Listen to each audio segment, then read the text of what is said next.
Hola, ¿qué pasa? Aquí estoy.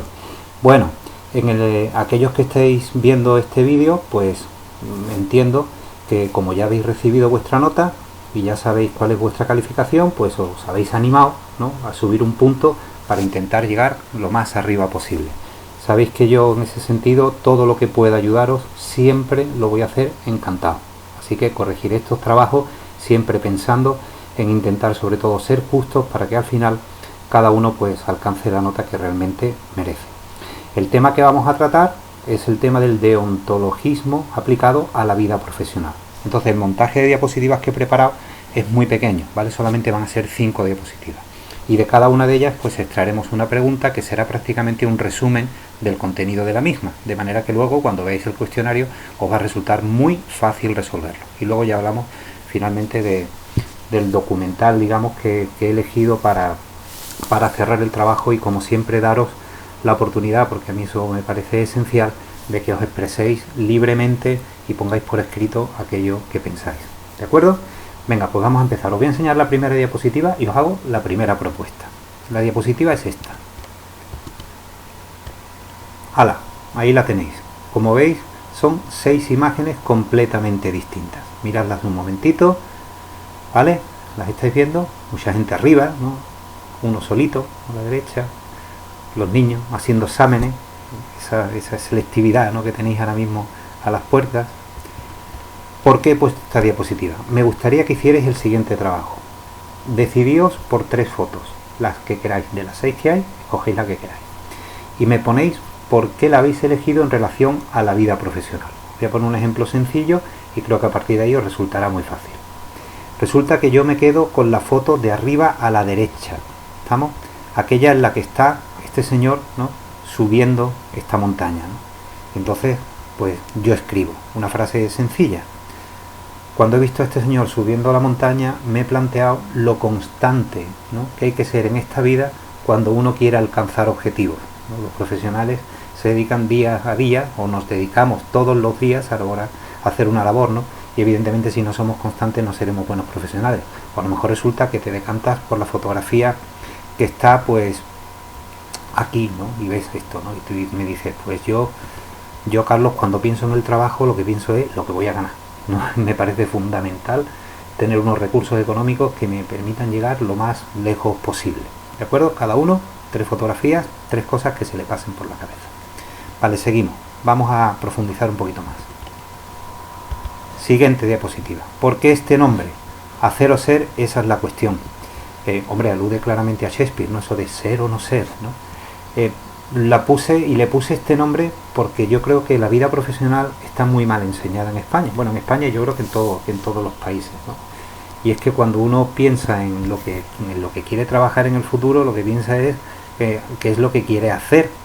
Cuando en realidad, como vamos a ver ahora, ser un profesional significa justo eso, ser un profesional, no hacer un profesional, ¿vale? Por eso este nombre, hacer o ser, esa es la cuestión.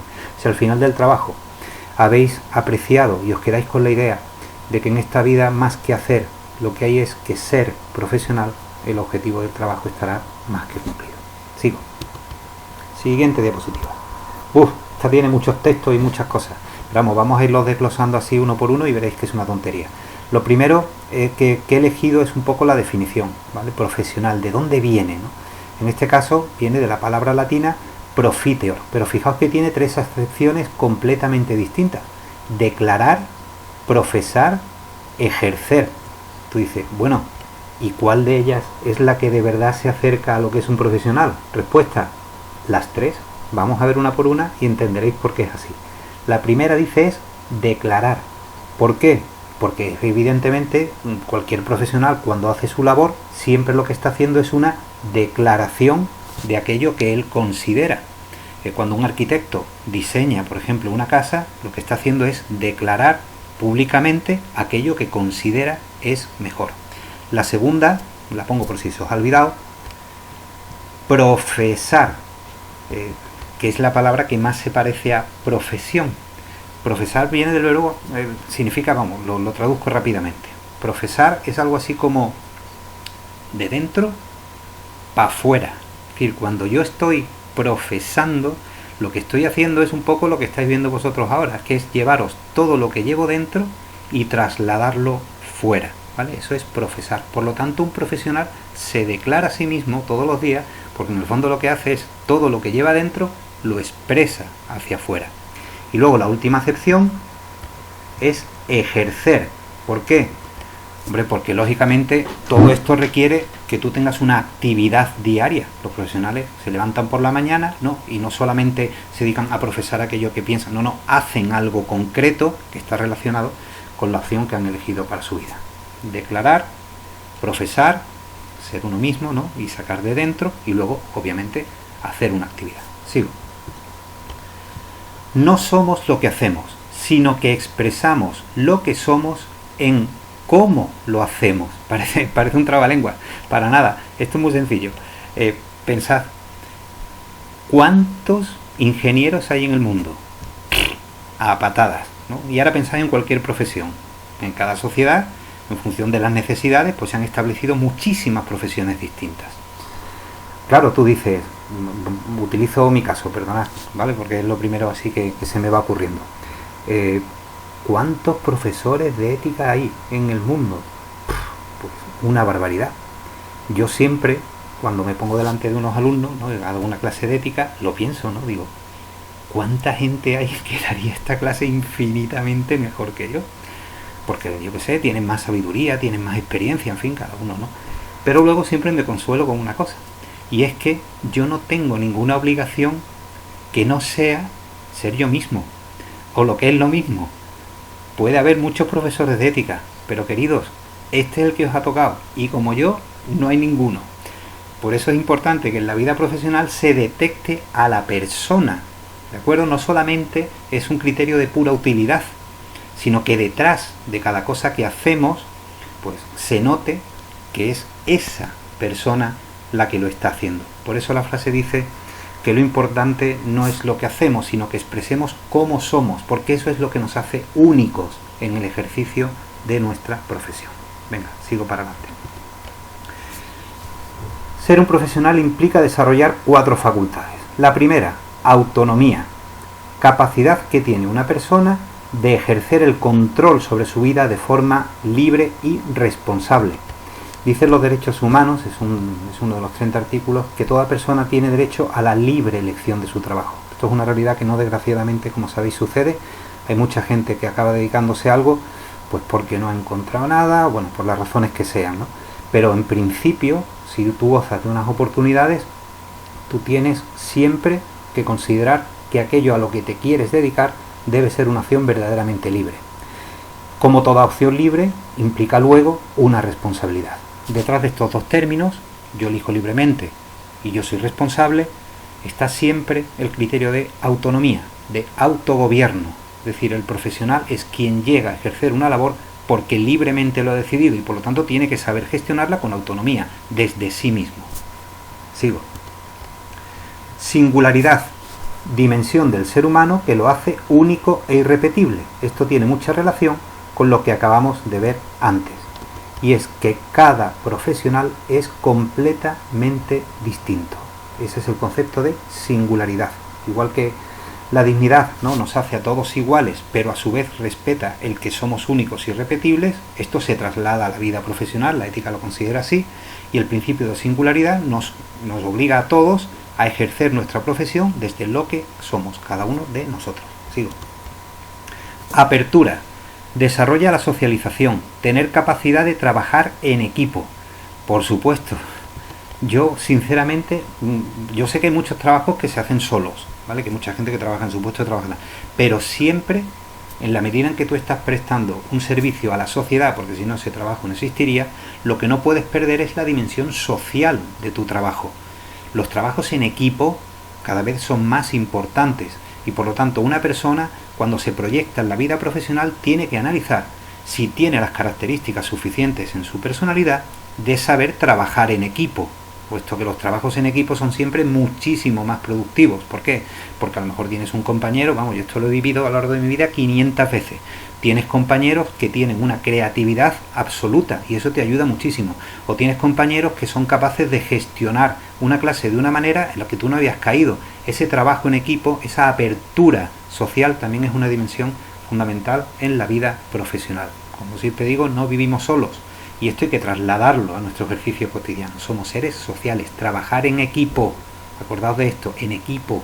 Que cuando lleguéis a la vida profesional veréis que todo lo que sabéis al final acaba siendo puesto en manos de más gente, tendréis que compartir con ellos para ser lo más eficaces posible.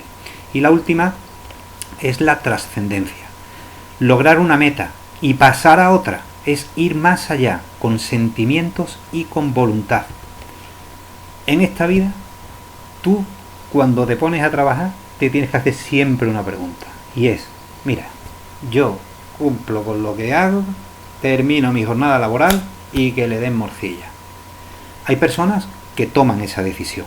Ahora veremos que las leyes de alguna manera establecen mínimos.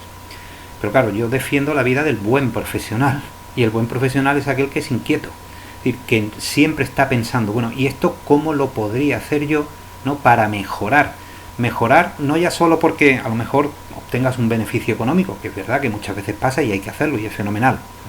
No estoy diciendo que eso sea malo, por Dios, ni muchísimo menos. Lo que estoy diciendo es que a nivel personal la profesión te tiene que ayudar a ser trascendente, es decir, a tratar de ir siempre muchísimo más allá.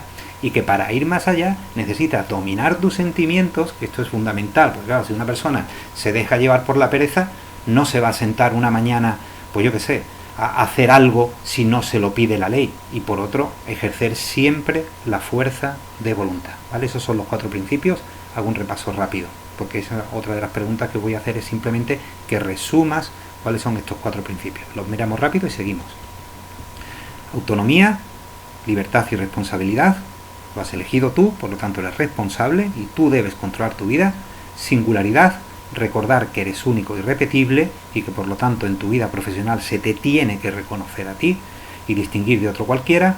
Apertura, aprovechar la vida profesional para trabajar en equipo, que es fundamental, somos seres sociales, y después intentar cada día ir mejorando, dominando aquellos sentimientos, ¿no?, que nos lo impidan y dándole paso, por ejemplo, a la creatividad para ser más eficaces. Y aparte es que es mucho más divertido, qué tontería. Venga, vamos con la siguiente. Códigos deontológicos. En esta diapositiva simplemente os voy a describir y a definir qué es un código deontológico, ¿vale? Vamos a verlo así por parte, vamos rápido. Primero, la deontología profesional es la que determina los deberes que son mínimamente exigibles a los profesionales en el desempeño de su actividad. Claro, como toda profesión tiene una repercusión en la vida social, pues hemos tenido que establecer por lo menos unos mínimos. Es decir, que cuando yo me enfrente o yo contacte con un profesional, tengo que saber que ese profesional ha asumido en su vida que hay unos mínimos que tiene que cumplir. ¿No? Si yo me quiero dedicar a la profesión de educar o de meterme en un aula, está claro que hay unos mínimos que tengo que cumplir. Y pues tendré que ser respetuoso con los alumnos, tendré que ser objetivo en las correcciones, etcétera, etcétera. Unos mínimos, ¿vale? Esto se establece en todas las profesiones y además, como veremos, está perfectamente cerradito y bien estipulado por las leyes. Es por tanto una ética aplicada, porque es práctica, aprobada y aceptada por el colectivo profesional. Por eso cada profesión tiene su propio código deontológico, ¿vale? No sirve el mismo, o sea, no es lo mismo el código deontológico que puede tener un ingeniero que el código deontológico que a lo mejor tiene que tener un carpintero. ¿Por qué? Porque en función de lo que hace y de la actividad que realiza se le van a exigir unos mínimos completamente diferentes. En el tema pasado hemos estado hablando de cuáles son los principios, ¿no?, de la bioética, y ese es el código deontológico de todos los que se van a dedicar al tema de la medicina o de la biomedicina, y es que ellos tienen que tener presente esas 4 normas como mínimos de conducta. ¿Qué es lo que he puesto abajo? Los códigos deontológicos implican un código de conducta, es decir, que si yo me acerco, por ejemplo, a una comisaría, pues lo que espero es que el señor que me recibe, el policía que me recibe, pues yo qué sé, pues vaya uniformado, me trate con respeto, sepa realizar su trabajo, no me trate como si fuera su vecino o si fuera su amigo, ¿no? Sino que me respete. Un código de conducta, una forma de actuar concreta. Vosotros exigís, ¿no?, a los profesores que cuando se os trate, pues se os trate con un respeto, ¿no? Pues lo mismo, códigos de conducta básicos. Una tipificación de infracciones. ¿Por qué?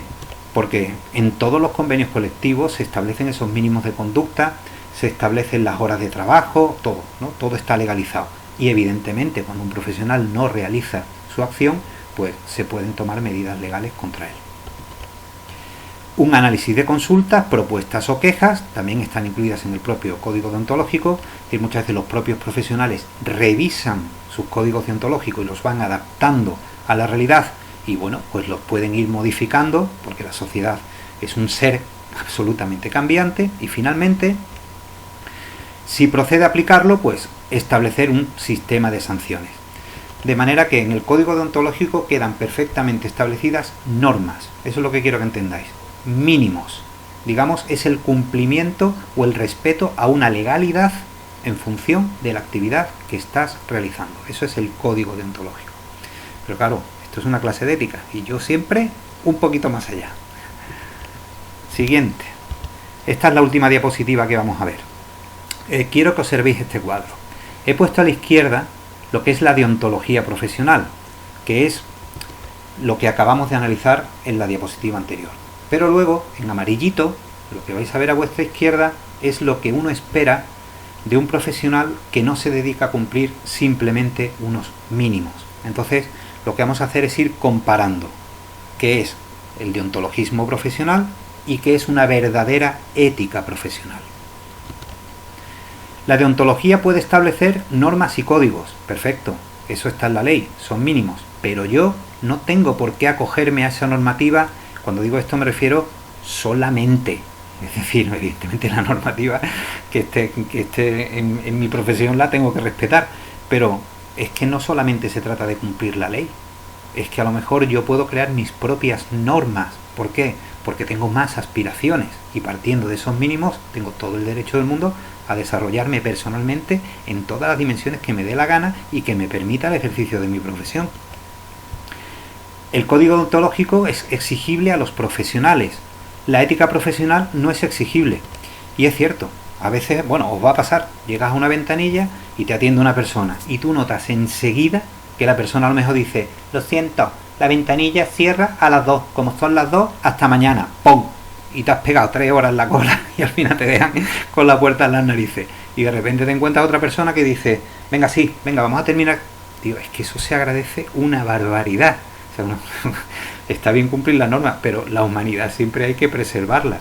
No, la ley no te la exige, pero en una persona que trabaja con una cierta ética entiende que hay que ser flexible cuando estás desempeñando una función social. Exige actuaciones, propone motivaciones. ¿Por qué? Porque la deontología lo que te exige es que hagas cosas concretas. Sin embargo, la ética profesional, como veíamos antes, ¿vale?, en el apartado de trascendencia, lo que te está diciendo es que no se trata solamente de que hagas lo que te piden, sino de que tú mismo busques tus propias motivaciones. Otro dato: aprobada por un colectivo de profesionales. Esto es así, ¿no? Una serie de profesionales se sientan en una mesa y redactan. Plop, plop, plop, plop, plop, plop, plop. Estos son los mínimos. Pero luego está la conciencia de cada uno. Y ahí es donde aparece tu ética profesional. Esa es la que hace que tú digas: con esto he resuelto. O tú digas: espérate, no, le voy a dar una segunda vuelta. Aplicarlo a este mismo trabajo. Yo te voy a exigir unos mínimos y tú vas a cumplir esos mínimos.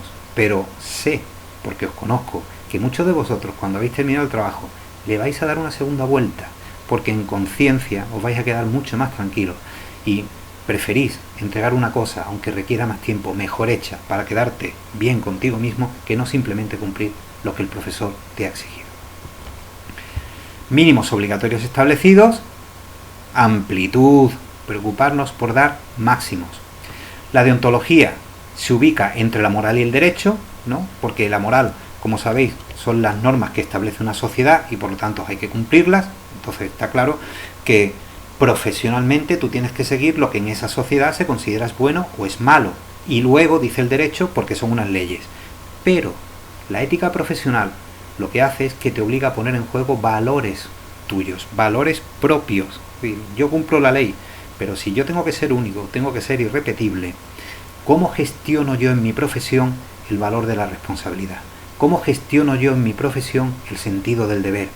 En función de quién soy, cuando trabajo, hasta dónde quiero llegar, porque para mí, por ejemplo, es muy importante ser generoso o ser solidario. Como veis, la gran diferencia entre uno y otro es que en uno cualquiera puede realizar la acción, siempre y cuando esté titulado, digamos, ¿no? Y en el otro identificarás a la persona. Y la ética siempre está basada en ese principio, ¿no? Que es el respeto a la libertad y a la actuación en función de la conciencia de cada uno, ¿vale? Bueno, pues las preguntas van a ser eso, pequeñitos resúmenes de estas 5 diapositivas. Y ahora ya os cuento el final del trabajo. Discurso de Steve Jobs. ¿Por qué? Porque ya me voy a poner así, ¿vale? Porque así ya estoy más tranquilo, no tengo que estar dándole al botón para arriba y para abajo. Ser un profesional no significa titular. No significa cobrar a fin de mes. Esto es algo que aprenderéis en cuanto empecéis vuestra vida profesional. Y además sois una generación que probablemente tendrá que partir de muy abajo, ¿no? Tendrá que cambiar de trabajo muchísimas veces, porque cada vez la movilidad laboral en la sociedad en la que vivimos es mayor, y eso es muy bueno.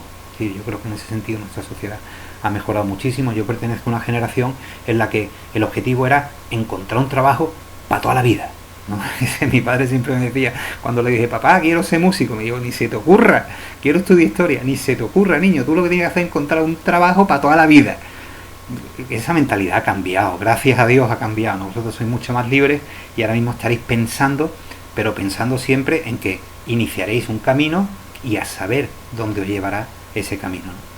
El vídeo de Steve Jobs me gusta porque curiosamente él no fue un universitario, es decir, él no respetó las normas tradicionales, ¿no? Muchas veces vosotros habéis criticado el sistema educativo y también eso os puede, cuando confrontéis, ¿no?, la realidad que os ha tocado vivir como alumnos y la experiencia de él, os daréis cuenta de lo que para mí es más importante, y es que si quieres ser un buen profesional tienes que estar atento a las señales de la vida. Yo me limito a decirlo así. ¿Por qué? Porque ese fue su éxito.